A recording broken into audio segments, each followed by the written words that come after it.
ბიუჯეტი 2019 წლის პროექტი, რომელიც მთავრობამ შემოიტანა, ძირითადი საკითხია. ის ესტრიქში გვაქვს 8 საკითხი და ამიტომ კომიტეტის წევრებს გთხოვთ წარმოდგენილი დღის წესრიგი რომ დავიმტკიცოთ ხელისაწევით დამიდასტუროთ. დიდი მადლობა. ბატონო, შეიძლება დაწყებამდე პატარა განცხადება გავაკეთო. კი ბატონო, ეხლა ბატონო რომან, მაშინ ამ დღის წესრიგით ვიმუშაოთ და პირველი მთავარი საკითხი გახლავთ, ესე იგი ჩვენი როგორც გითხარით შემაჯამებელი სხდომისთვის 2019 წლის სახელმწიფო ბიუჯეტის შესახებ დოკუმენტი, ქვეყნის ძირითადი მონაცემები, მიმართულებები, მთავარი მოხსენება იქნება ბატონი კაკაურიძის და შემდეგ თამდები კანონპროექტები, ხო? კი ბატონო. გისმენთ ბატონო რომან. მოგესალმებით. მინდა ეს განცხადება გავაკეთო და ვისარგებლო კომიტეტის რომელი მუშაობით რაღაც სიმბოლურად დაემთხვა ის რაც ხდება. ჩვენ გავიგეთო დღეს ეროვნულ ბანკში გამოთავისუფლებული ერთთანამდებობაზე აღმასვენებელი დირექტორის პოსტზე, რომელიც არის ყველაზე მაღალი პოსტი ეროვნულ ბანკში პრეზიდენტისა და ვიცე-პრეზიდენტის შემდეგ, დაინიშნა ადამიანი, რომელიც არის არაეროვნული ბანკის ხელმძღვანელობის მიერ შერჩეული და ჩვენ დარწმუნებული ვართ იმაში, რომ მოხდა ეროვნულ ბანკზე სერიოზული ზეწოლა, ვინაიდან დაინიშნა პიროვნება, რომელიც იყო აი ამ ასე ვთქვათ ინკუბატორის 20-30 წოდებული და გაქრა ეს საზოგადოება შეკრიბეს ადამიანები, ზოგი პარლამენტში დაასაქმეს, ზოგი მთავრობაში, ზოგი მიმოფანტეს ასე ვთქვათ და ახლა ეროვნულ ბანკშიც კი შეაღწია ამ 20-30-ის ბაცილამ. აი ამას ვწოდებდი მე ამ ორგანიზაციიდან ასე ვთქვათ გამოჩეკილ ეგრეთ წოდებულ მაშინ ექსპერტებს, რომლებიც პირველი ებრძოდა ეროვნულ ბანკს. და გვახსოვს 20-30 ბატონი დუნდუა და სხვები, რომლებსაც უნდოდა ეროვნული ბანკიდან ზედამხედველობის გამოყოფა და მიაღწიეს ამას კანონიც კი მიიღეს, მაგრამ შემდეგ საკონსტიტუციო სასამართლოში იქნა შეჩერებული ეს და გადარჩა ეროვნული ბანკი გახლეჩ როდესაც ფინანსური მონიტორინგის სამსახური გამოიყვანეს ეროვნული ბანკიდან და მთავრობას დაუფემდებარეს და დღეს უკვე ჩვენ ვხედავთ, რომ ფაქტობრივად საკადრო დონეზე ხდება ეროვნულ ბანკში შეღწევა. ასევე ეს ადამიანი, რომელიც GDS-ის 20-30 გადაცემის ექსპერტი იყო. ჩვენ არა გვაქვს არავითარი ასე ვთქვათ შეხება ადამიანთან, პიროვნებას არ ვეხებით, მე არ ვისწრებ ამ პიროვნებას. აქ საუბარია არასდროს ხმა არ მოგვიღია 20-30-ის ასე ვთქვათ ექსპერტებს, რომლებიც მთავრობაში დაენიშნენ. იგივე ბატონი დონდუა არის ჯანდაცვის მინისტრის მოადგილე, ერთ-ერთი აქტივისტი 20-30-ისა და სხვა აქტივისტები დღეს აგერ სახალხო ისა რა ქვია ბიზნეს ომბუდსმენის არის. ჩვენ არ გაგვიკრიტიკებია, იმიტომ რომ მინისტრი და მისი მოადგილე არის პოლიტიკური თანამდებობა. მიდის მინისტრი, მიდიან მოადგილეები. იცვლება ხელისუფლება, იცვლება პოლიტიკური თანამდებობები, ის არ არის საჯარო მოხელე და არ არის ჩინოვნიკი. ეროვნული ბანკი არის აბსოლუტურად განსხვავებული ორგანო. და როდესაც ეროვნული ბანკის პრეზიდენტმა ბატონმა კობა გვენეტაძე მიცოდა თუ როგორი რეაქცია შეიძლება მოყოლდა მას და ეს გონიერი ადამიანია, ის არის კარგი სპეციალისტი, ძალიან კარგი სპეციალისტი, მაგრამ სამწუხაროდ მას არ აღმოაჩნდა პოლიტიკური ნება, სიმტკიცე ხასიათის მენეჯერის ასე ვთქვათ უნარი ვერ გაუძლო ზეწოლას. ეს იყო ბოლო წერტილი ეროვნული ბანკის დამოუკიდებლობის დაკარგვისა. ვინაიდან ჩვენ ვხედავდით ყველა კანონპროექტები, რომელიც აქ შემოდიოდა რეგულაციასთან დაკავშირებით, ყველა მთავრობის ინიციატივა, მათ შორის მავნე ინიციატივები, მათ შორის ეროვნული ბანკის ახალი რეგულაციები რეალურად მთავრობის ზეწოლით კეთდებოდა და ერთი ასე ვთქვათ შენიშვნა არ გავუკეთებია ეროვნულ ბანკს. ასევე ბატონ არჩილი უნდა ვახსენო ვიცე-პრეზიდენტი, ვინაიდან უკვე ორი ადამიანი დარჩა და მე მინდა ვთქვა ბატონი არჩილი მუშაობდა ჩემთან საბიუჯეტო ოფისში, ფიზიკოსი წამოვიყვანე და 6 წელი ჩემთან ერთად იყო და იზრდებოდა ასე რომ ვთქვათ და სწორედ ფიზიკოსი გავა ეკონომისტი იმის გამო რომ მაკროეკონომიკურ სფეროში მე მოდელირების კუთხით ყოფილიყო. მე მოვიყვანე ეროვნულ ბანკში და სამწუხაროდ ეს კაცი ახლა კონფორმისტი. ყველა მთავრობის გადაწყვეტილებას ასე უქნებს თავს. მესამე ვიცე-პრეზიდენტი, რომელიც აგზანდება, რატომღაც დანიშვნიდან ნამდვილი თვის შემდეგ მიდის. რატომ მიდის ესეც უნდა გვითხრას. ან რატომ მოდიოდა, ან რატომ მიდის. დღეს ეროვნულ ბანკში დარჩა ორი ადამიანი. ბატონი გვენეტაძე, ბატონი მესვერიშვილი, ამიტომ პიროვნული პერსონალური პასუხისმგებლობა მათ ეკისრებათ ეროვნული ბანკის დაკნინებისა. და ვამთავრებ. ეროვნული ბანკი ლარის შემოღების დღიდან არ ყოფილა აი ასეთი ასე ვთქვათ საცოდავი მდგომარეობაში. მე ძალიან ბევრ ადამიანს ეროვნულ ბანკში მიცმუშაობდა, თუნდაც მის პრეზიდენტს დაწყებული ნოდარ ჯავახიშვილით. მე მიმაჩნია რომ მოამრავი სერიოზული რაღაც პრობლემები ჰქონდათ მათ და არავითარი სიმპათიით არ ვარ განშვალული ამ ადამიანის მიმართ. ნოდარ ჯავახიშვილიდან დაწყებული დღემდე მოსული ეროვნული ბანკი იყო რეალურად დამოუკიდებელი და ვერავინ ბედავდა მის საქმიანობაში ცხვირის ჩაყოფას. თუმცა რა თქმა უნდა, გავლენები ყოველთვის იყო. დღეს ჩვენ ვხედავთ, რომ ფაქტობრივად ეროვნული ბანკი არის მიტაცებული მთავრობის მიერ და არაფორმალური მმართველობის მიერ. აი ეს არის ჩემი პოზიცია. კი ბატონო, დამთავრდა გინდ პროცედურა დაარქვით და გინდ გაიტანეთ და გინდ შემოიტანეთ, ასე თქვა თქვენი რომბივით გაგორებული ფალავანია, ხო? ბაშიაჩუკის კინოში რაღაცი გინდ გაიტანეთ და გინდ შემოიტანეთ პროცედურა, თქვი ჩემი სათქმელი და ეს არის სერიოზული პრობლემა და პროცედურა კი არ არის პრობლემა. პრობლემა არის ეროვნული ბანკის დამოუკიდებლობის, ასე თქვა, ხელყოფა. აი ეს არის. მადლობთ. კარგით. შეიძლება დავამატო? არა, ერთი მინდა დავამატო. დუნდუა გადაიყვანეს საშემოსავლო დეპარტამენტის უფროსი. წარადგინეთ თქვენ თავი ბატონო გია. გია მიქელაძე მე მგონი. ბატონო. არა, საშემოსავლო დეპარტამენტის თავმჯდომარეა ახლა. მე მას ვიცნობ. ბატონო, მე რა მოხდა ახლა შეიძლება ადამიანი მუშაობდეს 20-30-ში, შეიძლება მუშაობდეს სხვაგან, მაგრამ თავარია მას როგორი კვალიფიკაცია აქვს და როგორ ადამიანებს ნიშნავს. ჩვენ ახლა უბრალოდ სხვანაირად არ გამიგოთ. მეც ვერ ხედავ ვერაფერს. მე ბატონო დუნდუა სად მუშაობდა? დუნდუა ნორმალური პროფესიონალი. მე არ გამეკრიტიკებია, ვინაიდან ის ინიშნება პოლიტიკურ თანამდებობაზე და პოლიტიკური თანამდებობა სხვა არის და ეროვნული ბანკის აღმასვებელი დირექტორი არ არის პოლიტიკური თანამდებობა, ეს არის ჩინოვნიკი უმაღლესი დონის. და მით უმეტეს არასდროს არ მომხდარა. აი ასე ჩანერგვა ძალიან მოკლედ რა. ჩანერგვა კადრების ბატონო რომან, საკმარისად ისაუბრეთ, ამიტომ საკმარისია. ირაკლი ბერაია, მაჟორიტარი პარლამენტის წევრი. ბატონო რომან, ძალიან მოკლე შეკითხვა მაქვს თქვენთან, როცა საუბრობთ ეროვნული ბანკის დამოუკიდებლობაზე, ეს იმ პერიოდსაც ეხება 2012-ში, როცა ქართულ ბანკს ებრძოდა ეროვნული ბანკი და დახურვას ცდილობდა, ეს იმ პერიოდსაც ეხება, როცა სტანდარტ ბანკს ებრძოდა და მის დახურვას ცდილობდა.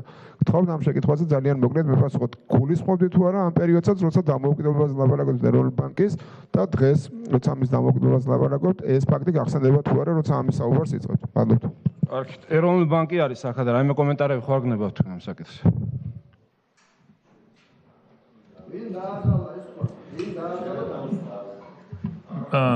უბრალოდ მოკლე კომენტარს ვიტყვი, რაც შეეხება ეროვნულ ბანკს, ის დამოუკიდებლობას და შემდეგ ჩემი პირადი შეფასებაა. ბოლო წლების მანძილზე ეროვნულ ბანკის ისტორიას თუ გადავხედავთ, კანონმდებლობით ესეთი ძლიერი უფლებამოსილებით, ესეთი დავუშვი, სრული მსხვილებების მიერ, რაც თქვენ პარლამენტის წევრებმა შაშან მიიღეთ ცვლილება ეროვნულ ბანკის კანონში, ესეთი ძლიერი ინსტიტუტი მე არ მახსოვს. მე უბრალოდ ჩემი გვარი ახსენეთ და მე აღვნიშნე, რომ ჩემი წასვლა არანაირად არ უკავშირდება რაღაც რეგულაციებს და შემდეგ მე მიხარია, რომ მონაწილეობა მივიღე ეროვნული ბანკის ესე გაძლიერებაში და თამამად ტოვებ ამ ძლიერ ინსტიტუტს. ეს არის კომენტარი. ბატონო ზერავ, ძალიან გთხოვთ დავამთავროთ. 2 წელია. კარგ დავამთავროთ ეს საკითხი, ისა, კი კაი ბატონო ზერავ, 33. პირველი, რაც შეეხება ადმინისტრაციის უფროსის აღმასრულებელი დირექტორის ეროვნულ ბანკში თანამდებობას დანიშნას, რამდენადაც მე ვიცი და ეროვნულ ბანკს შეუძლია გვითხრას პირველი შემთხვევაა, როდესაც ადმინისტრაციის უშუალოდ ხელმძღვანელი არ ინიშნება შიდა კადრი და მოყავთ გარედან. ეს ძალიან მნიშვნელოვანი არის, თუ ჩვენ გვინდა რომ ეროვნულმა ბანკმა იმუშაოს როგორც ერთიანმა გუნდმა. მეორე და ქმნის არასტაბილურობის განცდას თვითონ ეროვნული ბანკის შიგნით. ისევე როგორც ზოგადად ინვესტორებისთვის და ბიზნესისთვის და საფინანსო სექტორისთვის არანაკლებ არასტაბილურობას ქმნის ის ფაქტი, რომ პარლამენტი რამდენიმე თვის წინ ნიშნავს ვიცე-პრეზიდენტს, აძლევს თანხმობას და ეს ვიცე-პრეზიდენტი, რომელიც საბანკო სფეროდან არის მოსული, ტოვებს თანამდებობას. რა მიზეზით არ უნდა იყოს და მე ბატონ მურთას არ შემიძლია არ ვენდო იმაში, რომ რასაც ის აცხადებს, მიუხედავად ამისა, თავად ფაქტი ნიშნავს იმას, რომ არასტაბილურობა არის ამ ინსტიტუტში და შესაბამისად ეს აფრთხობს ბიზნესს, საფინანსო სფეროს და ინვესტორებს და შესაბამისად არ უნდა გაგვიკვირდეს, რომ ლარი ამ მდგომარეობაშია და რაც შეეხება ეროვნული ბანკის სიძლიერეს დღეს, რა თქმა უნდა, ქართულმა ოცნებამ ეროვნულ ბანკს გადაულოცა დიდი ნაწილი რეგულაციების მოგონების შექმნისა და დამტკიცებისა ეს უფლებამოსილება ჩემთვის ძალიან სამწუხაროდ და ეროვნული ბანკი დღეს ამას იყენებს ძალიან ბოროტად, ოღონდ იყენებს ქართული ოცნების და მთავრობის დავალებით და შესაბამისად ამიტომაც გვაქვს დაბალი ეკონომიკური ზრდა.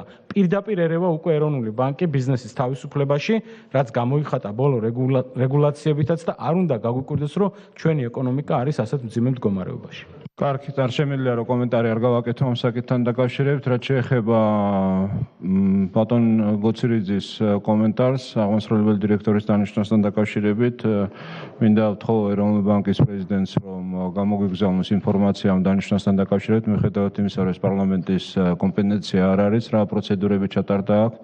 ამ მიმართულებით ვფიქრობ, რომ ეს ეროვნული ბანკის შიდა კომპეტენცია იყო თუ საჯარო სამსახურის კანონისგან გამომდინარე, როგორც არ უნდა იყოს, მოგვაწოდოს ინფორმაცია და კომიტეტის წევრებს ამ მიმართულებით ინფორმაციას მოგაწვდით, ეს ერთი. ვფიქრობ, რომ დაცული იქნება ის რეგულაციები, რაც კანონმდებლობიდან გამომდინარეობს და აქედან გამომდინარე დამატებით ინფორმაციას მოგცემთ თქვენ. რაც შეეხება ბატონ კიკორიას, მურთას კიკორიას არ უმუშავია 2 თვე და 6 თვე, მან რამდენადაც ჩვენ გვახსოვს პარლამენტის უფლებამოსილების დაწყებიდან 2 კვირის თავზე დაიწყო მუშაობა, აქედან გამომდინარე სრული 2 წელი ემუშავა იქა და თავისი მაღალი პროფესიონალიზმიდან გამომდინარე შეასრულა თავის ფუნქციები იქა და ამ შედეგებს ჩვენ დავინახავთ, იმიტომ რომ ზედამხედველობა გაძლიერებულია საფინანსო სექტორში და მის დახასიათებებს ჯერ არ შეუდგები, იმიტომ რომ მას უფლებამოსილება არ ამოუწურია. ჩვენი კომპეტენცია ვრცელდება ეროვნული ბანკის უმაღლეს მენეჯმენტზე, პრეზიდენტზე და ვიცე-პრეზიდენტებზე გამომდინარე აქედან ჩვენ რამოდენიმე კვირაში მოგვიწევს ვიცე-პრეზიდენტის არჩევა და ჩვენი უფლებამოსილება ვრცელდება კომიტეტის პირველ რიგში იქ, როდესაც დაიწყება ეს პროცედურები. საქართველოს პრეზიდენტმა უნდა წარადგინოს ვიცე-პრეზიდენტის კანდიდატურა, ეროვნული ბანკის საბჭოს წევრის, ვიცე-პრეზიდენტის და პარლამენტმა უნდა დაამტკიცოს. კომიტეტმა უნდა შეარჩიოს, პროცედურებში მონაწილეობა მიიღოს და პარლამენტმა დაამტკიცოს. აქ იქნება თითოეული ჩვენთაგანის როლი. აქ ჩავერევით ჩვენ, ბატონო რომან, თქვენ, ჩვენ ყველა ერთად. ამაში ვიქნებით ჩვენ პრინციპული, რომ არ იყოს აქ რაღაცა ისეთი გადახვევა, იმიტომ რომ ეროვნული ბანკის ვიცე-პრეზიდენტი განსაკუთრებით ამ მიმართულებით, სადაც ზედამხედველობა არის, უნდა იყოს უმაღლესი კლასის სპეციალისტი ამ მიმართულებით. იქ კანონში არის სპეციალური ჩანაწერი, ის უნდა იყოს უმაღლესი კლასის პროფესიონალი ფინანსებში და ამავდროულად. აქ თითოეული ჩვენთაგანის მონაწილეობა იქნება უაღრესად მნიშვნელოვანი და ამ საკითხზე მე თქვენ აღარ მოგცემთ სიტყვას. გეთანხმებით, რომ დაგეთანხმოთ შეიძლება?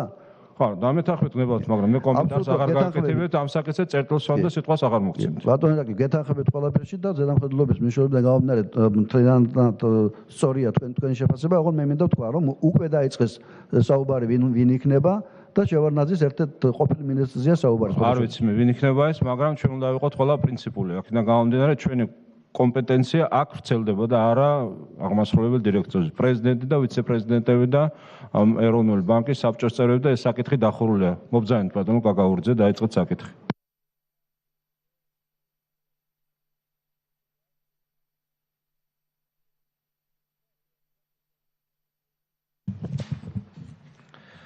დიდი მადლობა, მოგესალმებით. კოლეგებო, პირველი საკითხია, ეს არის საქართველოს მთავრობისგან საკანონმდებლო ინიციატივის წესი წარმოქმნილი კანონპროექტი საქართველოს 2019 წლის სახელმწიფო ბიუჯეტის შესახებ დოკუმენტი, ქვეყნის ძირითადი მონაცემები და მიმართულებები 2019-22 წლებისათვის, საქართველოს მთავრობის მოხსენება, საქართველოს 2018 წლის სახელმწიფო ბიუჯეტის შესრულების მიმდინარეობის შესახებ. მოხსენებელი ფინანსთა მინისტრის მოადგილე გიორგი კაკაურძე. გიორგი, ისმენთ.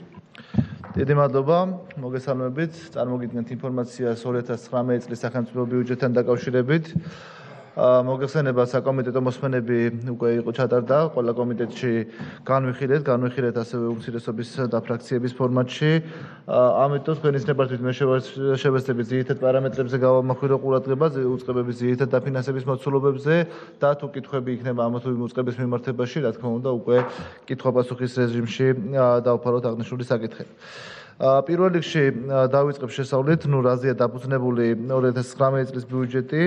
რა თქმა უნდა, პირველ რიგში აღნიშნული დოკუმენტი დაფუძნებულია იმ სამთავრობო პროგრამაზე, რომელსაც რამდენიმე თვის წინ მხარი დაუჭირა პარლამენტმა და სწორედ ამ პროგრამის განხორციელებას ეფუძნება ეს ბიუჯეტი და რაც შეეხება უკვე ეკონომიკური კუთხით, ბიუჯეტი დაფუძნებულია არა მარტო 2019 წლის, არამედ 2018-22 წლების ბიუჯეტები, მისი ძირითადი პარამეტრები და ეკონომიკური ნაწილი დაფუძნებულია იმ პროგრამაზე, რომელიც 2017 წლის აპრილში შეთანხმდა საერთაშორისო სავალუტო ფონდთან და რომელმა პროგრამაც მოგცა საშუალება ჩვენი პარტნიორებიდან, საერთაშორისო საფინანსო ინსტიტუტებიდან მოგვეზიდა ის რესურსები, რომელიც საჭიროა ჩვენი ინფრასტრუქტურის განვითარებისათვის, გულისხმობ როგორც ტურისტული ინფრასტრუქტურას, ასევე სატრანზიტო ინფრასტრუქტურას და ასევე მუნიციპალურ ინფრასტრუქტურას, რომელიც აუცილებელია ჩვენი რეგიონების შემდგომი განვითარებისათვის. აღნიშნული პროგრამა რამდენიმე პრინციპზეა დაფუძნებული, სამი ძირითადი პრინციპია, რაზედაც დაფუძნებულია ზოგადად ჩვენი საშუალოვადიანი ბიუჯეტი. პირველი ეს არის მთლიანში და პროდუქტთან მიმართებაში მიმდინარე ხარჯების შემცირება, ანუ წილის მიმდინარე ხარჯების წილის შემცირება. მეორე და მნიშვნელოვანი არის საბიუჯეტო დეფიციტის ეტაპობრივი შემცირება, ესეც რა თქმა უნდა მთლიანში და პროდუქტთან მიმართებაში და მესამე პრინციპი ეს არის გამოთავისუფლებული რესურსის მიმართვა მაქსიმალურად ინფრასტრუქტურული პროექტების განვითარებაზე, ინფრასტრუქტურის განვითარებაზე, რომელიც მნიშვნელოვანია ქვეყნის ეკონომიკის მომავალი გაუმჯობესებისათვის. შესაბამისად ამ პრინციპებზე არის დატოვილი 2019 წლის ბიუჯეტიც, მე ვთქვა მოგახსენებთ უშუალოდ კონკრეტულად 19 წლის ბიუჯეტთან მიმართებაში. ეკონომიკური ზრდით დავიწყებ თქვენის ნებართვით. ჩვენ 2018 წელს ბიუჯეტი დაგვეგმეთ 4.5%-ის ოდენობით ეკონომიკურ ზრდაზე. ჩვენ გვაქვს 6 თვის მონაცემები უკვე, არის წინასწარი მონაცემები მე-7 თვეებისაც, მაგრამ სტატისტიკას გამოქვეყნებული აქვს ეკონომიკური ზრდის ნაწილში მეორე კვარტლის მონაცემები ჯერჯერობით და ამ მონაცემების მიხედვით არის ეკონომიკური ზრდა 5.4%. ჩვენ ვნახეთ, რომ გამოქვეყნა როგორც საერთაშორისო სავალუტო ფონდმა, ასევე რამდენიმე საერთაშორისო საფინანსო ინსტიტუტმა მიმდინარე და მომდევნო წლის პროგნოზები ჩვენს ქვეყანაში და ზოგადად მსოფლიოში ეკონომიკური ზრდის პროგნოზების შესახებ. იმის მიუხედავად, რომ სავალუტო ფონდის გამოქვეყნებული პროგნოზი 2018 წლისთვის არის 5.5%, ხოლო 2019 წლისთვის 4.8%, ჩვენ შედარებით უფრო კონსერვატიულად გეგმავთ, ვფიქრობთ, რომ ბიუჯეტი მიზანშეწონილია შედარებით კონსერვატიულ პროგნოზებზე იყოს დაფუძნებული და შემდგომში თუ გვექნება უფრო მაღალი და შემდგომში გადაიხედოს მისი ძირითადი პარამეტრები. აღნიშნულის გათვალისწინებით ჩვენ 2018 წელი გვაქვს განახლებული პროგნოზი წარმოადგენელი 5%-ის ოდენობით, ხოლო 2019 წელი 4.5%-ის ოდენობით. ჩვენ მომდევნო კვირაში უბრალოდ ამ კვირაში უკვე ხვალიდან საქართველოში ჩამოდის სავალუტო ფონდის მისია, რომელთან ერთადაც რა თქმა უნდა კიდევ დამატებით განვიხილავთ როგორც 2018, ასევე 2019 წლის ეკონომიკური ზრდის პარამეტრებს, ჩვენ გავაანალიზებთ არა მხოლოდ საქართველოში, რა თქმა უნდა, არამედ ჩვენი სავაჭრო პარტნიორი ქვეყნები, ვინც არიან მათ ეკონომიკაში მიმდინარე პროცესებს, საერთაშორისო საფინანსო ინსტიტუტების მოლოდინებს ამ ქვეყნების ეკონომიკაში თუ რა პროგნოზები ექნებათ მომდევნო წლის და ასევე მომდევნო წლების განმავლობაში და შესაბამისად თუ მოგვეცა იმის საშუალება რომ 2019 წლის პროგნოზს გადავხედოთ და უფრო მაღალი მაჩვენებლით დავგეგმოთ, რა თქმა უნდა ჩვენ გადამუშავებულ ვარიანტში ამას გავითვალისწინებთ. თუმცა თუ რაიმე რისკები იქნება, ვფიქრობთ რომ ეს რისკები მაქსიმალურად უნდა დავაზღვიოთ და შესაბამისად ნაკლები ოპტიმიზმით დავგეგმოთ ბიუჯეტი. რაც შეეხება ბიუჯეტის ნომინალურ გამოხატულებას, მთლიანში და პროდუქტის ნომინალურ გამოხატულებას, იმის გათვალისწინებით, რომ მთლიანში და პროდუქტის დეფლატორის პროგნოზი შეადგენს 3.5%-ს, ჯამში მთლიანში და პროდუქტი 2019 წლისთვის განსაზღვრულია 45.1 მილიარდი ლარის ოდენობით, რაც ეტაპობრივად იზრდება და 2022 წლისთვის აღწევს 58 მილიარდ ლარს. ინფლაციას რაც შეეხება, ესეც მნიშვნელოვანია, რა თქმა უნდა, ინფლაცია დაგეგმილია პარლამენტის მიერ ეროვნული ბანკისთვის განსაზღვრული მიზნობრივი ინფლაციის ფარგლებში, რომელიც შეადგენს 3%-ს. რაც შეეხება ნაერთი ბიუჯეტის ძირითად პარამეტრებს, იმ ძირითად მიმართულებებს, სადაც ეხანას ვისაუბრებ, პირველ რიგში ნაერთი ბიუჯეტიდან არის აღსანიშნავი საგადასახადო შემოსავლები. ჩვენ მიმდინარე წელს პირველადი გეგმით საგადასახადო შემოსავლები დაგეგმილი ჰქონდა 10 მილიარდ 260 მილიონი ლარის ოდენობით. ნუ ცხრათი შესრულების ტენდენციები უკვე გვაძლევს იმის საშუალებას, რომ ეს გადაჭარბებით შესრულდება. განახლებული პროგნოზის მიხედვით გვაქვს განსაზღვრული 10 მილიარდ 500 მილიონი ლარი 2018 წლისთვის. და სწორედ აქედან გამომდინარე არის დაგეგმილი 2019 წლის მაჩვენებლები, რომელიც შეადგენს წარმოდგენილი პროექტის მიხედვით 11 მილიარდ 200 მილიონ ლარს. მე აქ მინდა სახეების მიხედვითაც აღვნიშნო, ვინაიდან აქ დამატებული ღირებულების გადასახადის განაწილების ნაწილში გარკვეული ცვლილებებია, ამიტომ მიზანშეწონილია სახეებად აღვნიშნო. საშემოსავლო გადასახადის პროგნოზი შეადგენს 3 მილიარდ 365 მილიონ ლარს მომდევნო წლისთვის. მოგების გადასახადის პროგნოზი შეადგენს 786 მილიონ ლარს, დამატებული ღირებულების გადასახადის პროგნოზი შეადგენს 4 მილიარდ 982 მილიონ ლარს, აქციზის პროგნოზი შეადგენს 1 მილიარდ 505 მილიონ ლარს, იმპორტის გადასახადის პროგნოზი 83 მილიონ ლარს, ხოლო სხვა გადასახადების საპროგნოზო მაჩვენებლები შეადგენს 40 მილიონ ლარს. რაც შეეხება საბიუჯეტო დეფიციტს, ესეც მნიშვნელოვანია. ჩვენ მომდევნო წლისთვის საბიუჯეტო დეფიციტის მაჩვენებელს ვამცირებთ.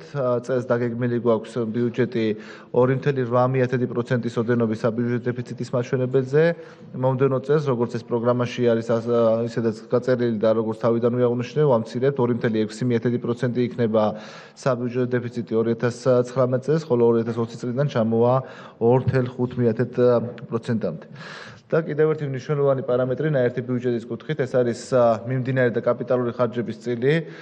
მე ვახსენე ეკონომიკური ზრდის მაჩვენებელი და იმის გათვალისწინებით, რაც გვაქვს ქვეყანაში მიმდინარე ტენდენციები და მეორე კვარტლის შედეგების გაანალიზებიდან, სადაც ხედავთ, რომ მშენებლობის სექტორი შედარებით შემცირებულია, სხვა სექტორები მეტნაკლებად იზრდება. მე ვფიქრობ, ინვესტიციების განხორციელება სახელმწიფოს მხრიდან ხელს შეუწყობს ასევე კერძო ინვესტიციების და შესაბამისად ჩვენ განსაკუთრებულ მნიშვნელობას ვანიჭებთ იმას, რომ ინფრასტრუქტურაზე მეტი თანხები მიემართოს.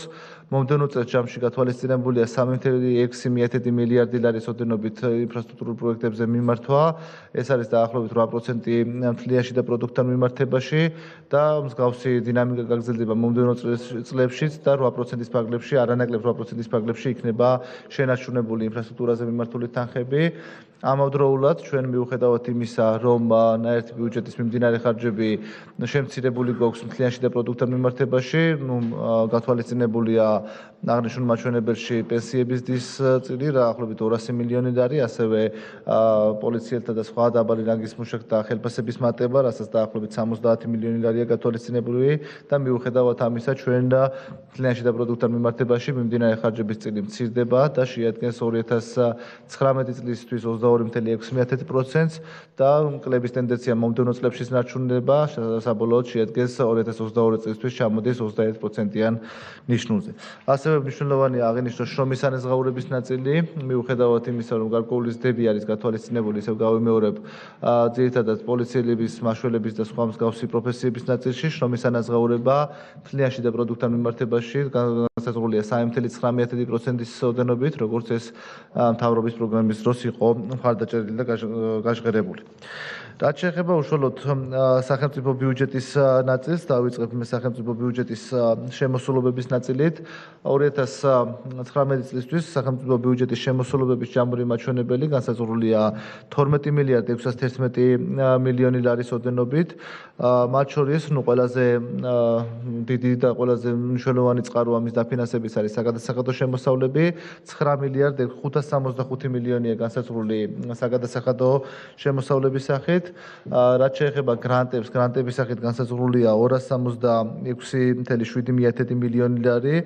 მათ შორის საბიუჯეტო გრანტების სახით დაგეგმილი არის 120 მილიონი ლარი, საინვესტიციო გრანტები, ანუ კონკრეტულ პროექტებზე მიმართული გრანტების სახით დაგეგმილია 96.5 მილიონი ლარი, ხოლო საჯარო სამართლის იურიდიული პირებიდან მიღებული სახელმწიფო ბიუჯეტში მიღებული გრანტების პროგნოზი შეადგენს ამ ეტაპზე 50 მილიონ ლარს. სხვა შემოსავლებს რაც შეეხება, აქ დაგეგმილი გვაქვს 450 მილიონი ლარი. არაფინანსური აქტივების კლების პროგნოზი სახელმწიფო ბიუჯეტისთვის შეადგენს 60 მილიონ ლარს. ფინანსური აქტივების კლება, ანუ სესხების დაბრუნების მაჩვენებელი დაგეგმილია 110 მილიონი ლარის ოდენობით. რაც შეეხება ვალდებულებების ნაწილს 2019 წელს 500 მილიონი ლარი არის დაგეგმილი, რომ მივიღებთ სახელმწიფო ფასიანი ქაღალდების გამოშვების შედეგად. ჩვენი პარტნიორებისგან საბიუჯეტო კრედიტების სახით დაგეგმილია 295 მილიონი ლარის მიღება, მათ შორის ეს არის 130 მილიონი ლარი აზიის განვითარების ბანკიდან, 105 მილიონი ლარი ეს არის საფრანგეთის განვითარების სააგენტოდან, ხოლო 60 მილიონი ლარი გათვალისწინებულია ევროკავშირიდან მისაღები კრედიტის ნაწილში. რაც შეეხება უკვე კრედიტებს, რომელიც კონკრეტული ინფრასტრუქტურული პროექტების დაფინანსებისთვის არის გათვალისწინებული, ჯამში მათი მოცულობა შეადგენს 1.365 მილიონ ლარს და ყველაფერი ეს ჯამში გვაძლევს დაახლოებით 2.160 მილიონი ლარის ოდენობით ვალდებულებების დას, თუმცა ამავდროულად ჩვენ გვაქვს ვალის დაფარვის მაჩვენებელიც გაზრდილი, მომდევნო წელს 890 მილიონია გათვალისწინებული საგარეო ვალის დაფარვისთვის, ხოლო 40 მილიონი საშინაო ვალის დაფარვისთვის, ჯამში 930 მილიონის ოდენობით მოხდება სახელმწიფო ვალის დაფარვა და რისი გათვალისწინებითაც ჯამურად 2019 წელს სახელმწიფო ვალის წმინდას და განსაზღვრულია 1.230 მილიონი ლარის ოდენობით, ანუ სხვაობა აღებასა და დაფარვას შორის. რაც შეეხება ბიუჯეტის ხარჯვით ნაწილს, ბიუჯეტის ხარჯვითი ნაწილი ჩვენ განსაზღვრული გვაქვს წარმოდგენილი პროექტის მიხედვით 12.729 მილიონი ლარის ოდენობით, მათ შორის საბიუჯეტო სახსრები შეადგენს 11.268 მილიონ ლარს, გრანტებით დაფინანსებული პროექტები შეადგენს 96.5 მილიონ ლარს, ხოლო კრედიტებით დაფინანსებული პროექტების მოცულობა შეადგენს 1.365 მილიონ ლარს. რაც შეეხება უკვე უწყებების მიხედვით რამდენიმე უწყებაზე მოგახსენებთ, რაც მნიშვნელოვანი უწყებებია. პირველი ეს არის ჯანდაცვის სამინისტრო, რომელსაც 30%-ზე მეტი მიემართება, რომლის მიერაც გაიხარჯება ბიუჯეტის 30%-ზე მეტი. ჯამში მისი დაფინანსება დაახლოებით 240 მილიონი ლარით იზრდება და შეადგენს 3.863 მილიონ ლარს. აღნიშნული მთლიანი თანხიდან საპენსიო და სოციალური მიმართულებებით გათვალისწინებულია 2.684 მილიონი ლარი, რომლის პარაგრაფშიც რა თქმა უნდა არის გათვალისწინებული ის 200 მილიონი, რომელიც უნდა მიიმართოს საპენსიების გაზრდის მიმართულებით. ჯანდაცვის პროგრამების დაფინანსებისთვის ჯამში გათვალისწინებულია 1.48 მილიონი ლარი, საიდანაც საყოველთაო ჯანდაცვაზე მიემართება 754 მილიონი ლარი. და მესამე მიმართულება აქ რაც მნიშვნელოვანია არის იძულებით გადაადგილებული პირთა საცხოვრებელი პირობების გაუმჯობესება. ჯანდაცვის სამინისტროს ფარგლებში უშუალოდ სახლების შესყიდვისთვის გათვალისწინებულია 42.7 მილიონი ლარი და ამავდროულად ინფრასტრუქტურის სამინისტროს ფარგლებში 50 მილიონი ლარია გათვალისწინებული დევნილთათვის სახლების მშენებლობისთვის უშუალოდ, ანუ ჯამში დევნილთა სახლებით უზრუნველყოფისთვის გათვალისწინებული თანხა შეადგენს 92.7 მილიონ ლარს. რაც შეეხება უშუალოდ ინფრასტრუქტურის სამინისტროს ბიუჯეტი გაზრდილია დაახლოებით 140 მილიონი ლარით, 1.965 მილიონი ლარია დაფინანსების მთლიანი მოცულობა, საიდანაც უდიდესი თანხა 1.377 მილიონი ლარი მიემართება საგზაო ინფრასტრუქტურის გაუმჯობესებაზე, მათ შორის რაც მნიშვნელოვანია რიკოტიდან ზესტაფონის მიმართულებით ყველა ლოტზე იქნება ყველა ლოტზე არის გადაწყვეტილი სამუშაოების დაწყება, ასევე ქვეშეთიკობის მიმართულებით ახალი გზის მშენებლობაზეც არის თანხების გათვალისწინებული. რეგიონული და მუნიციპალური ინფრასტრუქტურის კუთხით გათვალისწინებულია 254 მილიონი ლარი, ხოლო წყალმომარაგების სისტემის კუთხით გათვალისწინებულია 225 მილიონი ლარი. რაც შეეხება განათლებისა და მეცნიერების სამინისტროს, აქ ჯამურად გათვალისწინებულია 1.485 მილიონი ლარი. ძირითადად მზდები მოდის საგანმანათლებლო პროგრამებზე, ჯამში განათლების პროგრამების დაფინანსება 2018 წელთან შედარებით გაზრდილია 123 მილიონი ლარით, გულისხმობს წმინდა საბიუჯეტო სახსრების ფარგლებში განათლებაზე მიმართული თანხები, თუ არ ჩავთვლით რა თქმა უნდა MCC-ის და სხვა კულტურის და სპორტის მიმართულებებს, ჯამში განათლება იზრდება 123 მილიონი ლარით. მთლიანი 1.485 მილიონი ლარიდან ზოგად განათლებაზე მიემართება 38 მილიონი ლარი, პროფესიული განათლების კუთხით 48 მილიონი ლარი, უმაღლეს განათლებაზე მიემართება 169 მილიონი ლარი, კულტურის ნაწილზე მეცნიერებაზე მიემართება 65, ინკლუზიური განათლება 18 მილიონი ლარი, სამინისტროს სისტემის ინფრასტრუქტურაზე მიემართება 128 მილიონი ლარი და აქ მნიშვნელოვანია სკოლების რეაბილიტაციის მშენებლობა რეაბილიტაციის ნაწილი, რომელზეც 2018 წელს გათვალისწინებული იყო 60 მილიონი ლარი, ხოლო 2019 წელს გათვალისწინებულია 90 მილიონი ლარი. კულტურის ხელშეწყობისთვის გათვალისწინებული გვაქვს 63 მილიონი, კულტურული მემკვიდრეობის დაცვა 21 მილიონი ლარი, სპორტის ხელშეწყობის კუთხით 109 მილიონი ლარი, ახალგაზრდობის ხელშეწყობის კუთხით 5.4 მილიონი ლარი. შემდეგ მოდის გარემოს დაცვისა და სოფლის მეურნეობის სამინისტრო, სადაც გათვალისწინებული თანხა არის 298 მილიონი ლარი, საიდანაც 35 მილიონი ლარია გათვალისწინებული აზიური ფაროსანას საწინააღმდეგო ღონისძიებებისთვის. რაც შეეხება ეკონომიკის სამინისტროს, გათვალისწინებული გვაქვს 325 მილიონი ლარი, საიდანაც დაახლოებით 30 მილიონი ლარია გაზიფიცირების პროექტებისთვის გათვალისწინებული. ფინანსის სამინისტროს დაფინანსება შეადგენს 91 მილიონ ლარს, იუსტიციის სამინისტროსთვის გამოყოფილია 185 მილიონი ლარი, საიდანაც დაახლოებით 30 მილიონი ლარი აქაც გათვალისწინებული ციხეების მშენებლობა რეაბილიტაციაზე. საგარეო საქმეთა სამინისტროს დაფინანსება 127 მილიონი ლარი, თავდაცვის სამინისტრო 790 მილიონი ლარი, შინაგან საქმეთა სამინისტრო 653.5 მილიონი ლარი, უსაფრთხოების სამსახური 134 მილიონი და ასე შემდეგ გაწერილი არის თითოეული უწყების დაფინანსება. მე აღნიშნავ ასევე მუნიციპალიტეტების დაფინანსების ნაწილს და შედეგები ამით დავასრულო. მუნიციპალიტეტებში მოგეხსენებათ გათვალისწინებული ძირითადი წყარო მათი შემოსავლების იყო გათანაბრებითი ტრანსფერი და საშემოსავლო გადასახადის სახეები, რომელიც მუნიციპალიტეტების ბიუჯეტებში მიემართებოდა. ჩვენ საკანონმდებლო ცვლილებებიც წარმოდგენილი გვაქვს, ცვლილებებზე ცოტა მოგვიანებით ვისაუბრებ, ალბათ ბატონელები, ხო? წარმოდგენილი გვაქვს ცვლილებები, რომელზეც დეტალურად მოგვიანებით ვისაუბრებ. დიახ. რომელზეც დეტალურად მოგვიანებით ვისაუბრებთ, თუმცა თვითონ პრინციპი იცვლება, რომ DGG-ს ნაწილი მიემართება მუნიციპალიტეტებში, რამაც წლევანდელთან შედარებით დაახლოებით 110 მილიონით მეტი რესურსი დატოვა მუნიციპალიტეტებში. წელს თუ იყო დაახლოებით 830 მილიონი მუნიციპალიტეტების გათანაბრებითი ტრანსფერი და საშემოსავლო გადასახადი, მომდევნო წელს განსაზღვრულია 946 მილიონი ლარის ოდენობით. შესაბამისად, ამ კუთხით მუნიციპალიტეტების დაფინანსებაც იზრდება, ასევე გაზრდილია რეგიონებში განსახორციელებელი პროექტების ფონდი 280 მილიონი ლარი ამ კუთხით გათვალისწინებული. ეს არის ის ძირითადი პარამეტრები, რაც 2019 წლის ბიუჯეტთან არის დაკავშირებული. დამატებით უკვე ვიმსჯელებთ საკანონმდებლო ცვლილებებზე და რა თქმა უნდა, თუ რომელიმე მიმართულებით კითხვები არსებობს, მზად ვარ მიგასხო. დიდი მადლობა. მადლობა გიორგი. კითხვები ჩვენი პროცედურიდან გამომდინარე, ბატონი გია მიხელაძე, ირაკლი ბერაია, შემდეგ კოლეგებს. გისმენთ გია. აპარატს თქო ჩაეწერეთ. ბატონო გიორგი, აი ფაროსანას წინააღმდეგ ბრძოლის შესახებ. აი რამდენი თქვენ ციფრი? 35 მილიონი. 35. წელს იყო დაახლოებით 60 მილიონი, ალბათ, მაგრამ 60 მილიონი წელს რამდენი იყო? 12. წელს ბატონო გია მოგახსენებთ, წელს ბიუჯეტში იყო 14 მილიონი ლარი, თუმცა 2017 წელს მივეცით ჩვენ გარკვეული რესურსები იმისთვის, რომ მომზადებული იყვნენ უფრო ადრე.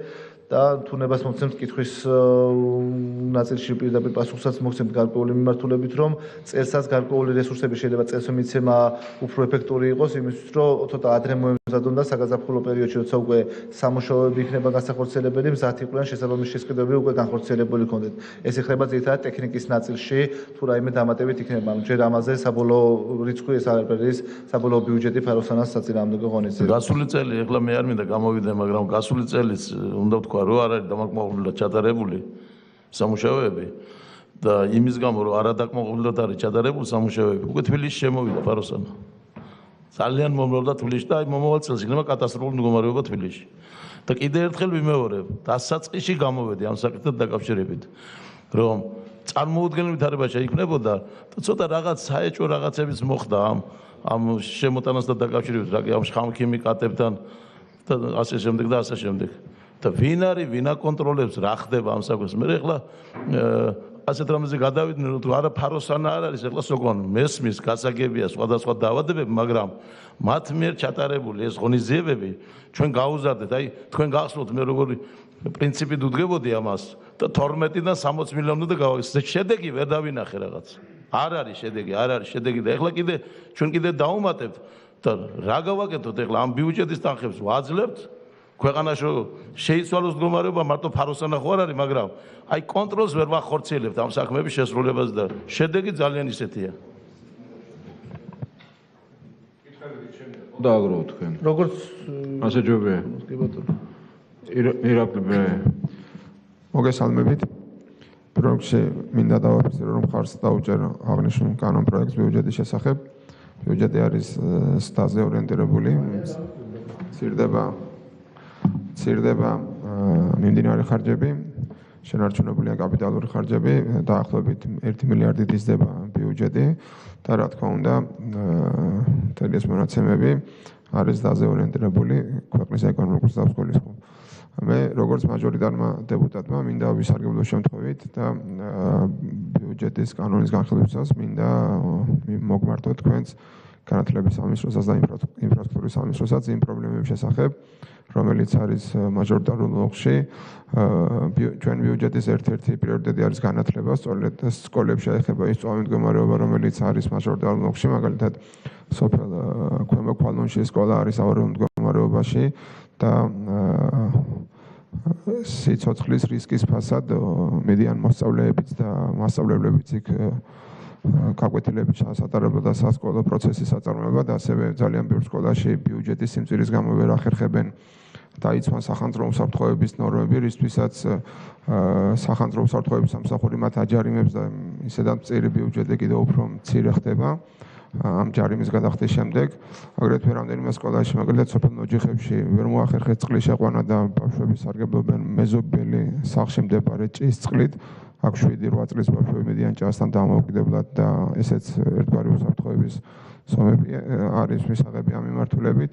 მე მივესალმები ყველა იმ გადადგმულებს, რომელიც დაზე ორიენტირებული, თუმცა განათლების რეფორმა პირველ რიგში ალბათ უსაფრთხო სკოლებში უსაფრთხოებით უნდა დავიწყოთ და თქვენ ალბათ დღეს არ გექნებათ ინფორმაცია იმის შესახებ თუ როგორ მოხდება ამ თანხების ათვისება კონკრეტული სკოლების მიმართულებით და გთხოვთ სასესიო მოსმენებამდე იქნებ მოგვაწოდოთ არის თუ არა გათვალისწინებული თქვა ხობის მუნიციპალიტეტში სოფელ ქვემო ქვალონში ავარიული სკოლის მშენებლობა ან რეაბილიტაცია, რომელიც ერთგვარი რისკის მატარებელია როგორც მასწავლებლებისთვის, ასევე ბავშვებისთვის და მშობლებს ძალიან უჭირთ იქ ბავშვების სასწავლებლად გაგზავნა. დიდი მადლობა. სხვა კითხვები ხო რა გვაქვს? სულხან გისმენთ. მოგესალმებით. ბატონო გიორგი, ესეთი შეკითხვები მექნება, მოგეხსენებათ, რომ რეგიონალური განვითარება ერთ-ერთი მთავარი პრიორიტეტია ჩვენთვის. ხიდა გამომდინარე ბიუჯეტი, რომელიც დაზე არის ორიენტირებული და ის ეკონომიკური ზრდის შესაბამისად გადანაწილებულია, მაინტერესებს ერთი პირველი ის, რომ ქალბატონმა მინისტრმა მაიაც კიტიშვილზე მაქვს საუბარი, რომელმაც 2019 წლიდან ახალი პროგრამის სახით შემოტანა გვინდა გულისხმობს სოფლის მხარდაჭერი პროგრამის მსგავსი პროგრამა, რომელიც განაწილების პრინციპი იქნება აბსოლუტურად სხვანაირი და 50,000 ლარის ღირებულების პროექტები, რომელიც უნდა წავიდეს სოფლების მიმართულებით და განხორციელდეს. ამ რეგიონალური განვითარების ფონდის ფარგლებში არის თუ არა გათვალისწინებული ამ მიმართულებით ძველი დაწყებული პროექტების განხორციელება და სისულეში მოყვანა სოფლების მიმართულებით, ასევე მაინტერესებს უშუალოდ გაზაფხულება ერთ-ერთი რა თქმა უნდა მნიშვნელოვანია ჩვენი რეგიონებისთვის და ეკოლოგიური კუთხით გადარჩენის ბუნების შესაბამისად მას დიდი მნიშვნელობა აქვს. სოკარ გაზი, რომელიც გარკვეულ სამუშაოებს ახორციელებდა რეგიონების მიმართულებით, მან განაცხადა, რომ ინვესტირების კუთხით უფულ ჩავდებ, შესაბამისად ტარიფი უნდა გავზარდო. აქედან გამომდინარე, ჩვენ აქცენტი გავაკეთეთ, რომ სახელმწიფო კომპანიაზე, გაზტრანსპორტირების კომპანიას მივცეთ, რაც შეიძლება მეტი რესურსები, რომ მან უზრუნველყოს გაზაფხულების კუთხით სამუშაოების განხორციელება და ამ მიმართულებით რა მატება გვაქვს და კიდევ ერთი შეკითხვა მექნება ის, რომ თქვენ ბრძანეთ პოლიტიკა და განსახლების სამინისტროს მართლაც ძალიან კარგი პროგრამა გააჩნია ეკომიგრანტებზე მაქვს საუბარი, სადაც ძალიან ბევრი ადამიანებს აბესპრეცედენტები არსებობს, სახლებს ყიდულობენ და აძლევენ. ამ მიმართულებით თუ გვაქვს ზრდა კიდევ რომ მომავალში სამინისტრო კიდევ უფრო მეტი სახლი შეიძინოს და დააკმაყოფილოს ჩვენი მოსახლეობა. მადლობა. ბატონო შოთაშალაშვილი, შემდეგ ზაქრო კუცნაშვილი. მოგესალმებით. ბატონო გიორგი ბიუჯეტის თანხლებით განმარტებით ბარათში და საკანონმდებლო პაკეტში გაუგებარი ტექსტი წერია. ყოველ შემთხვევაში ჩემთვის გაუგებარია. თუ რა შემთხვევაში შეიძლება გადასცეს ბიუჯეტის ერთიანი ბიუჯეტის დეფიციტი 3%-ზე, მინდა ამონარიდი წაგიკითხოთ ამ ფორმულირებიდან, ძალიან გთხოვთ აგვიხსნათ. ეკონომიკური ზრდის შენელების რეცესიის შემთხვევაში თუ საქართველოს სტატისტიკის ეროვნული სამსახურის მიერ გამოქვეყნებული მონაცემებით ზედიზედ 2 კვარტლის რეალური ეკონომიკური ზრდის მაჩვენებლის წინა წლის შესაბამის კვარტლებთან შედარებით 2% პუნქტი დაბალია, ვიდრე გასული 10 წლის რეალური ეკონომიკური ზრდის საშუალო მაჩვენებელი. გთხოვთ გაგვიმართოთ. ჩემთვის ძალიან გაუგებარია და ვფიქრობ ბევრი ჩემი კოლეგისათვის და მეორე კითხვა თქვენ ეკონომიკური დარგობრივი კომიტეტზე გთხოვეთ არაფინანსურ აქტივებთან დაკავშირებით გაგვემართათ 2 მილიარდ 100 მილიონის პროექტები, რომელიც დასრულდება 2019 წელს და რომელიც შევა ექსპლუატაციაში მომდევნო წელს. მადლობა.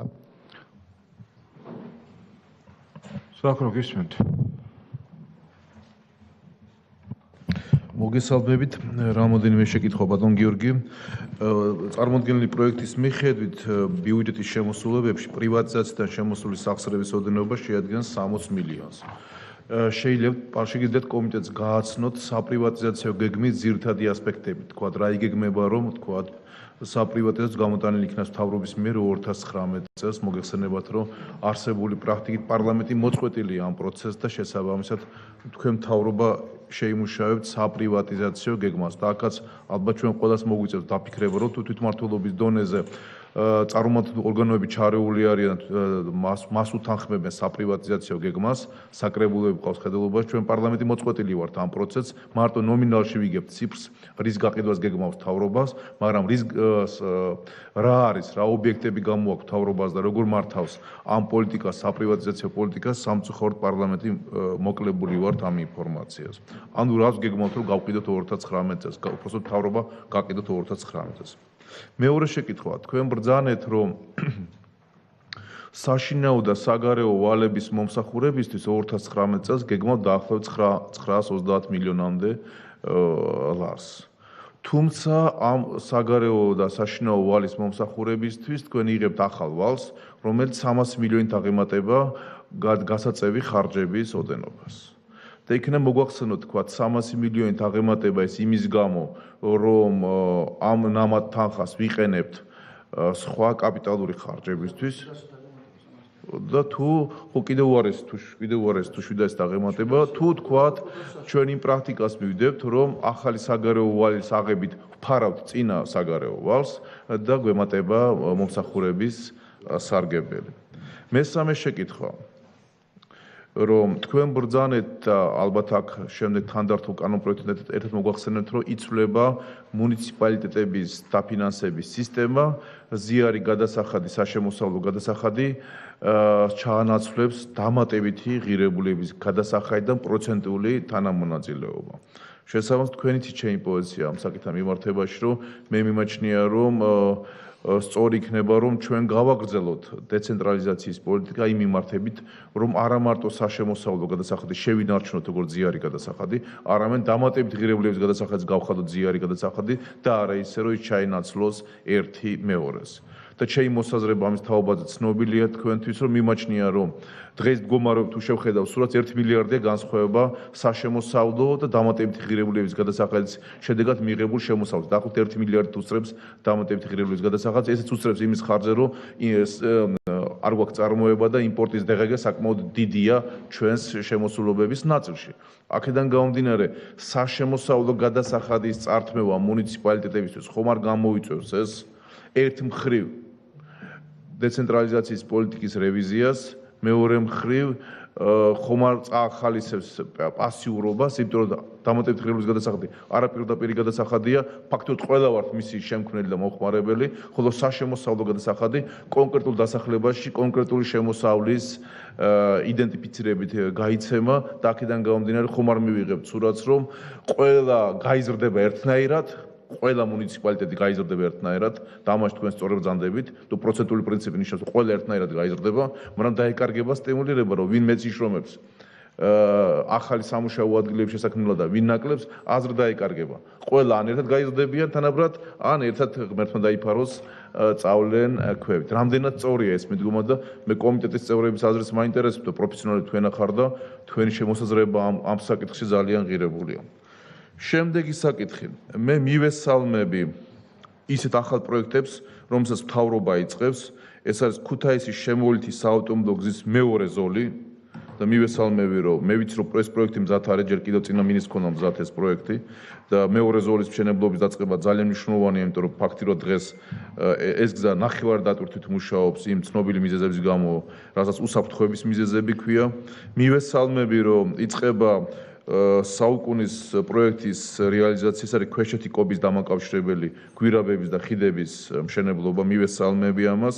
მივესალმები სნო, ჯუთა, როშკა, შატილი, ომალო, ხადორის დამაკავშირებელი ახალი მთის გზის მშენებლობა, ეს ძალიან მნიშვნელოვანი ისტორიული მნიშვნელობის პროექტია, მაგრამ მაინტერესებს, როგორ ხედავს მთავრობა სოფლის ხარდაჭერის პროგრამის აღდგენას და სოფლის ხარდაჭერის პროგრამის აღდგენის შემთხვევაში რას გვთავაზობს მთავრობა იმ ძველი ნაკლოვანებიდან გამომდინარე, რაც ამ პროგრამას ჰქონდა. ანუ ფული ნაწილდებოდა ყველაზე, მაგრამ ცოტა. და შესაბამისად ხშირ შემთხვევაში ეს საკმარისი იყო მხოლოდ აქტიურობისათვის, მაგრამ მაქსიმუმ სოფლის ღობის ან სოფლის ბოგირის ზედაპირული შეკეთებისათვის. ამიტომაც რას გვთავაზობთ მთავრობა პროგრამას აღვადგენთ და თუ აღვადგენთ, რა კორექტივებს გვთავაზობთ ამ კუთხით. თუ გასცდა ბატონო ირაკლი კიდე კითხვები მოგვიანებით ვისარგებლებ თქვენი უფლებით. ბატონო მაგისმენ. ბატონო გიორგი. დღეს თუ ჩავიხედავთ ხაზინის ანგარიზე, ჩვენ ხედავთ, რომ ბიუჯეტი შესრულება მიმდინარე წლისა არის 8.7 მილიარდი ლარი. ანუ დარჩენილ 2.5-ში უნდა დაიხარჯოს 3.7 მილიარდი. იდეალურ შემთხვევაშიც კი ამ თვეში თუ თქვენ 600 მილიონს 700 დახარჯავთ, რაც სადღაც მილიარდს გადასწრება, 1.2 მილიონი იქნება, დასახარჯი იქნება დარჩენილ 2 თვეში 3 მილიარდი. თქვენივე გაწერით გეგმით მესამე კვარტალში საბიუჯეტო ხარჯები უნდა ყოფილიყო 3.1 მილიარდი ლარი. ანუ გამოდის, რომ ფაქტობრივად ერთი თვის ხარჯების ჩამორჩენა გვაქვს ჩვენ. ანუ 1 მილიარდი ლარი იქნება რეალურად ან დასახარჯი 28 დეკემბერს, როგორც გიყვართ ხოლმე გადარიცხვა და მე ეს მიდის ბაზარზე და კონვერტირებას ახდენენ და ლარი უფასურდება, ან ეს ფული რაღაც ფორმით უნდა გადანაწილდეს მომდევნო წლის ბიუჯეტში. ჩემი შეკითხვა ასეთია, რას უპირებთ ამ 1 მილიარდ ლარს? ფორმალურად გადარიცხვას და ხარჯების გეგმის ქაღალდზე შესრულებას და შემდეგ ლარის გაუფასურებას, თუ შესაძლებელს ხდით ამ 1 მილიარდის გადატანას, თანაც ბევრი ისედაც ვერ გაკეთდება ინფრასტრუქტურულ პროექტებს ეხება და ვერც დაიხარჯება და ბევრი არ ჩამოვა, ვინაიდან ვერ მოაბეს თავი და ფული ვერ მიიღეს, წარმოგიდგენიათ, აი გზაზე ამბობდა აგერ რომ რაღაც უნიკალური პროექტები კეთდება და პროექტი კარგია, მაგრამ ფული არის, გზა ვერ კეთდება, იმიტომ არ გაძლევენ ფულს, რადგან რაღაცას ვერ მოაბით თავი. ამიტომ ჩემი შეკითხვა არის ასეთი, ამ მილიარდს ასახავთ თუ არა ნაწილ თანხას მაინც მომავალ წლის ბიუჯეტში და თუ კი ამ შემთხვევაში როგორ იცვლება ბიუჯეტის პარამეტრები, როგორ იცვლება ბიუჯეტის დეფიციტის პარამეტრები და ასე შემდეგ. თუ პირდაპირ აპირებთ გადარიცხვას. მეორე ეს ერთი საკითხი. მეორე საკითხი უფრო ეხება ძალიან კონკრეტულ ხარჯს. თქვენ იცით, რომ ჩინეთის გრანტით ფსიქიატრიული პროექტები ხორციელდება და ეს არის ძალიან კარგი. ერთი სენაკში და მეორე კახეთში, თელავში, ხო? თელავში. ამ პროექტში ეს ხარჯები რა რაოდენობით არის ასახული? ფსიქიატრის ბიუჯეტი იზრდება 3 მილიონი ლარით. ეს 3 მილიონის და არის ბიუჯეტის ასე ვთქვათ, ნაწილით ზრდა თუ ამაში შედის ის გრანტიც, რომელიც ფაქტობრივად უნდა მოხმარდეს კაპიტალურ ხარჯებს.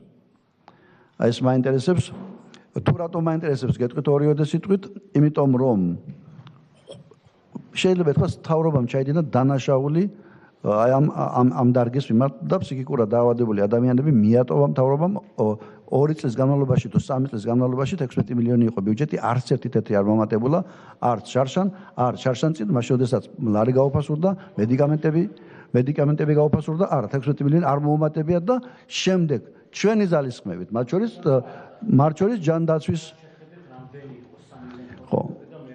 მათ შორის მოდით ობიექტური რო ვიყოთ, მათ შორის ჯანდაცვის კომიტეტის მცდელობით როგორც იქნა ამ წელს მათი ბიუჯეტი გაიზარდა, რომელიც ვერაფრით ვერ ფარავს იმ ზრდას, რაც ფასების და კომუნალური მომსახურებისა და მედიკამენტების ფასების ზრდამ გამოიწვია და 70%-ზე მეტი შემოტანილი იმპორტირებული წამლებია. ეხლა მე მაინტერესებს, ეს 3 მილიონი ზრდა პირდაპირ მიდის აი ამ ასე ვთქვათ, კლინიკებისა და თუ სხვა ორგანიზაციების ხარჯების დაში თუ ამაში შედის სამჩინური პროექტის ხარჯები. თუ კი შედის, ასევე მინდა გითხრათ, რომ ეს არის კატეგორიულად დაუშვებელი და ისევ ძველ პოლიტიკას ნუ გააგრძელებთ წინააღმდეგ შემთხვევაში, მიუხედავად იმისა, რომ ამ ადამიანებს ყველაზე ნაკლებად შეუძლიათ საკუთარი უფლებების დაცვა, ჩვენ ასე ვთქვათ, დავიცავთ მათ უფლებებს. და მესამე შეკითხვა. თქვენ თავდაყირა აყენებთ ადგილობრივი თვითმმართველობის, ასე ვთქვათ, საბიუჯეტო ავტონომიის პრინციპებს. ელემენტარული ნაბიჯები გადაედგა საქართველოს მხრიდან.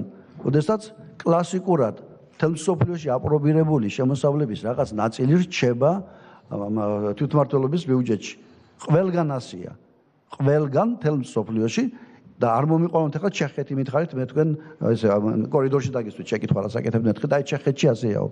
ქვეყნების უმეტესობაში DGG არის ცენტრალიზებული ბიუჯეტის ასე ვთქვათ შემოსავლის წყარო, იმიტომ DGG რომელიც წარმოიქმნება ამა თუ იმ რაიონში ვერაზოს ვერ გაიგებ, რომ რაიონში რა DGG წარმოიქმნება, იმიტომ რომ DGG სტრუქტურა არის ასეთი, მაგრამ საშემოსავლო გადასახადი რამდენი დაერიცხა ამ რაიონის ტერიტორიაზეა, მაგრამ ამ ქონების გადასახადი რამდენი არსებობს ამ ტერიტორიაზე, ეს არის ძალიან მარტივად აღრიცხული თუნდაც თქვენი ხაზინის მიერ. როდესაც ჩვენი ბაზა გამართულობას იწყებდა ქონების გადასახადზე და საშემოსავლოს მივაბით. რატომ აუქმებთ ამას? აი შინაარსი ამიხსენით, რატომ აუქმებთ? არგუმენტი არ არის, რომ 60 თუ 50 მილიონით მეც მიიღებს, ამდენით მეც მიიღებს. ეს არ არის, ასე ვთქვათ, კითხვა. მექანიზმ რატომ ცვლით? აი გამოთანაბრების ტრანსფერის მექანიზმ თუ ცვლით, მაშინ DGG-ს ყოლაბა იქნება ცალკე და DGG-ში ამ ყოლაბაში მოყოლაბებული ფული რაიონების მიხედვით პროცენტულად ჩამოუწერეთ და აძლევთ რაიონებს. რა განსხვავებაა ამაში? ეს ხო ცენტრალიზებული ფულის განაწილების ფუნქციაა. რატომ ურევთ DGG-ს, ასე ვთქვათ, აი ამ ადმინისტრირებას? რატომ აფუჭებთ? და დავამთავრე.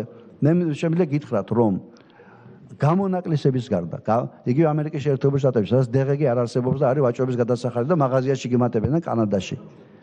და 1-2 ქვეყნის გარდა DGG არსად არ განიხილება ადგილობრივი თვითმმართველობის, ასე ვთქვათ, დაფინანსების წყაროდ. ადგილობრივი თვითმმართველობის ბიუჯეტი უნდა იყოს იმ წყაროზე მიბმული, რომელიც წარმოიქმნება იმ რეგიონში. და ადგილობრივი სიმდიდრის გამრავლება უნდა იყოს სტიმული. და არა სადღაც შექმნილი DGG-ს გადანაწილება ჩინოვნიკის მიერ და ადგილობრივი თვითმმართველობა უნდა დარბოდეს თქვენთან და ცხრილი რომელიც წარმოადგენთ, იქ უნდა რომ ჩაასწოროს და გეტყვის არა 3% კი არა ამ დიდი ყოლაბიდან, არამედ 3.7 გადმომირიცხეთ. არ არის მიბმული ადგილობრივ, ასე ვთქვათ, აქტივობასთან და შეიძლება ზაქარია დამეთანხმოს, რომ შეიძლება ეს ანტიკონსტიტუციურიც კი იყოს სხვათა შორის. ვინაიდან კონსტიტუციაში წერია, რომ განმოთანაბრების პრინციპზე უნდა იყოს აგებული და თქვენ გამოთანაბრების ნაცვლად რაღაც აი ამ DGG-ს გადანაწილების პრინციპით მუშაობთ. მადლობთ. კითხები ამოიწურა, ხო? კითხების შემდეგ ალბათ. გიორგი, მისმენ. დიდი მადლობა. შევეცდები თანმიმდევრობით უპასუხო შეკითხვებს. ნუ უბრალოდ ერთნაირი თემები რაც იქნება, ერთნაირი თემებს რა თქმა უნდა ერთობლივად უპასუხებ. დავიწყებ ბატონი გია მიქელაძის შეკითხვით, ფაროსანასთან დაკავშირებით. მე ბიუჯეტის კუთხით შემიძლიათ მოვაწოდოთ ინფორმაცია კიდევ ერთხელ, რომ შესაძლებელია წელს დამატებით გახდეს საჭირო მიცემა თანხების იმისთვის, რომ 2019 წლისთვის უფრო აქტიურად ზადყოფნა იყოს, თუ არა დაზუსტება უკვე 2019 წლის პარამეტრები, შედეგებთან მიმართებაში, რა თქმა უნდა, დღეს მე ზუსტ ინფორმაციას ვერ მოგაგზავნით, თუმცა შესაბამის კომიტეტში ალბათ ამასთან დაკავშირებით იქნება განხილვა, თუ საჭიროდ ჩათვლის მეც დავესწრები ამ განხილვას, თუმცა მე არა ვარ შესაბამის სპეციალისტი და ალბათ სპეციალისტების მონაწილეობით უმჯობესი იქნებოდა ამ საკითხის განხილვა. რაც შეეხება ბატონი ირაკლი ბერაიას შეკითხვებს სკოლების ინფრასტრუქტურასთან დაკავშირებით, მე არ შემიძლია არ დაგეთანხმოთ და არ აღვნიშნო, რომ სკოლების ინფრასტრუქტურა არის ერთ-ერთი აუცილებელი და საჭირო მიმართულება, თუნდაც განათლების რეფორმის ფარგლებში, რა რეფორმაც არ უნდა გავაკეთოთ, ის ინფრასტრუქტურა აუცილებელია, რომელიც სადაც ბავშვმა შესაბამის განათლება უნდა მიიღოს. მე ნამდვილად ვერ გეტყვი სკოლების მიხედვით, მე უბრალოდ ჯამური რიცხვი შემიძლია გითხრათ, დღეს 60 მილიონი თუ ქონდა 2018 წელს 90 მილიონამდე გაიზარდა უკვე წარმოდგენილი პროექტის მიხედვით სკოლების მშენებლობა რეაბილიტაციის თანხა. ჩვენ ვცდილობთ, რომ კიდევ მოვიძიოთ ამისთვის და კიდევ უფრო მეტი მოცულობით გაიზარდოს სკოლების ინფრასტრუქტურა. მე ვთხოვდი განათლების და მეცნიერების სამინისტროს კონკრეტულად თქვენ რომელი სკოლას გაინტერესებდათ და რომელ სოფლებში გაინტერესებდათ ამ სკოლის შესახებ ინფორმაცია მოგაწოდოთ თქვენ. უბრალოდ მე დღეს ნამდვილად არ მაქვს ინფორმაცია სოფლების მიხედვით საათ რომელ სკოლაში რა პრობლემები არსებობს. უბრალოდ ვიცი, რომ სამწუხაროდ ძალიან ბევრ სკოლაში ძალიან ბევრი პრობლემა არსებობს, ძალიან ბევრ მუნიციპალიტეტში ეს და ამიტომ ამ მიმართულებით თანხების დავს ვფიქრობ, რომ მნიშვნელოვანია და ჩვენ სწორედ ამიტომ 50%-ით გავზარდეთ, თუმცა ვფიქრობთ, რომ თუ იქნება საშუალება და გამოიძებნება რესურსი, ამ მიმართულებით კიდევ მეტი თანხა ჩავდოთ. ბატონ სულხანის შეკითხვა სოფლის მხარდაჭერის პროგრამასთან დაკავშირებით, იგივე ბატონ ზაგროცას ჰქონდა სოფლის მხარდაჭერის პროგრამა, ინფრასტრუქტურის რეგიონული განვითარებისა და ინფრასტრუქტურის მინისტრმა აღნიშნა, რომ ამ მიმართულებით მუშაობენ, სწორედ ამიტომ გარკვეული დაც არის რეგიონებში განსახორციელებელი პროექტების ფონდში. თუნებას მოცემთ კონკრეტული თანხა და კონკრეტული სქემა, მექანიზმი როგორი უნდა იყოს, ეს ალბათ ჯობია საბოლოოდ რომ ჩამოყალიბდება ან მუშა პროცესში ინფრასტრუქტურის სამინისტროსთან ერთად განვიხილოთ, მე ჩავერთვები, რა თქმა უნდა, იმიტომ რომ ეფექტურობა პროგრამის იყოს უფრო მაღალი, ყველამ ვიცით რა პრობლემებიც ჰქონდა წინა ვერსიას ამ პროგრამისას, ამიტომ იმისთვის რომ გამოვრიცხოთ ეს პროგრამები და უფრო მეტი ეფექტური პროგრამა მივიღოთ, ამისთვის ვთხოვთ რომ კონსულტაციები გავაგრძელოთ და გადამუშავებულ ვარიანტის დროს თუ არ იქნება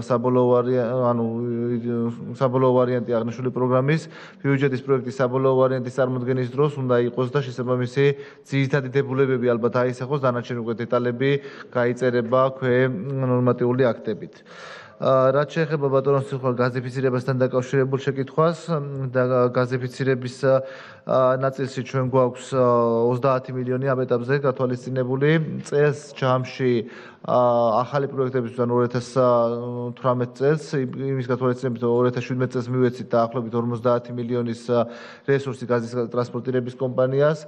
2018 წელს ჰქონდათ 35 მილიონი თავისუფალი რესურსი იმისთვის, რომ ახალი პროექტები დაეწყოთ. ეხლა გათვალისწინებული გვაქვს 30 მილიონი ლარი, დაახლოებით 10 მილიონ ლარამდე აქვს გაზის ტრანსპორტირების კომპანიას რესურსი. ვფიქრობთ, რომ კიდე თუ რაიმე რესურსს გამოვძებნით, სადღაც 10 მილიონის ფარგლებში მაინც კიდე იყოს გამოყოფილი და სადღაც 45-დან 50 მილიონამდე მაინც რო იყოს გაზიფიცირებისთვის თავისუფალი რესურსი, რაც უშუალოდ 2019 წლის პროექტებს მოხმარდება. ზოგადად პრობლემები გაზიფიცირების ნაწილში რაც გვაქვს, რაც მე ინფორმაცია გვაქვს, დაახლოებით აბონენტები, პოტენციური აბონენტები, ანუ ვინც არიან დენის აბონენტები, იქიდან რაოდენობას თუ დავთვლით, 85% არის გაზიფიცირებული. სამწუხაროდ თითოეული აბონენტის გაზიფიცირება უფრო და უფრო ძვირიჭდება, ზოგ შემთხვევებში შეიძლება 20-30 ლარამდეც მიაღწიოს გაზიფიცირების ხარჯმა, ამიტომ სადაც უფრო მეტი ეფექტურობა ექნება ამ მიმართულებით, ალბათ ეკონომიკის სამინისტროსთან ერთად უნდა ვიმუშაოთ, თუმცა მთავარი პრობლემა აქ რაც არის, ჩვენ ვიხდით ამ მაღალი მოცულობის ხარჯს მათ შორის, რომელიღაც სოფლებში გადის და უკვე პოტენციური აბონენტის დაერთება ქსელზე არ ხდება ხოლმე, რაც კიდევ უფრო მეტი პრობლემაა, ანუ თითოეულ მუნიციპალიტეტს, თითოეულ აბონენტზე, როდესაც 10,000 ლარს ხარჯავს სახელმწიფო და შემდეგ ეს აბონენტი არ იყენებს ამ შესაძლებლობას, ეს კიდევ უფრო დიდი პრობლემას მიმაჩნია მე პირადად და ვფიქრობ, რომ სანამ კონკრეტულ მუნიციპალიტეტში, კონკრეტულ სოფლებში გადაწყვეტილება იქნება მიღებული, მოსახლეობის აზრი ალბათ უფრო მეტად უნდა იყოს გათვალისწინებული, მათი ჩართულობა რამდენად არიან ისინი მზად თუ არ არიან და არ აქვს სურვილი, რომ დაერთება ერთიან ქსელზე მოხდეს შემდგომში. ეკომიგრანტების პროგრამაზე თანხა მცირედით გაზრდილია, თუმცა მოთხოვნა კიდევ უფრო მეტია ჩვენ ვნახავთ თუ იქნება შესაძლებლობა რომ ეს პროგრამა კიდევ უფრო მეტად გაიზარდოს ვნახავთ უბრალოდ მე ეხლა შემიძლია ვთქვა რომ ყველაფერს ვერ გავხდით რა თქმა უნდა რაღაც ის რესურსი თუ გამოჩნდა რაღაც ის დონეზე რაღაცას გავხდით თუმცა ყველა პროგრამას და ყველა მოთხოვნის შესრულება უბრალოდ შეუძლებელი იქნება ვინაიდან დაახლოებით 1 მილიარდით მეტი იყო მოთხოვნა და საჭიროება ვიდრე ეს რეალურად ბიუჯეტის რესურსი ჰქონდა მიმდინარე